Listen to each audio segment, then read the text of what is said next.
guys, today we're going to change the cabin filter out in my wife's Chrysler 300. It's a 2016 model. I'm using a MicroGuard filter. There's the part number for you. It says you should replace them every, every year or 15,000 miles. I checked earlier, it's got the Mopar filter still in it, so she's got 50,000 miles on the car. It hadn't been changed probably ever. So we're gonna do that real quick today. The filter's located under the hood, kind of by the cowl panel. You'll lift up on these two tabs to get access to it. Once you remove this panel, there'll be a box inside where you just flip the lid up.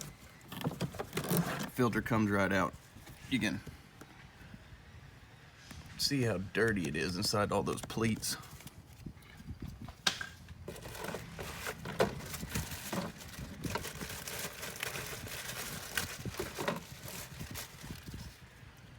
See quite a difference in the new versus the old.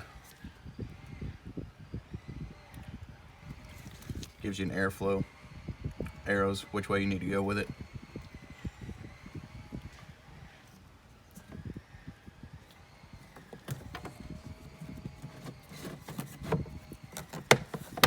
And that's all there is to changing the cabin filter out on a Chrysler 300.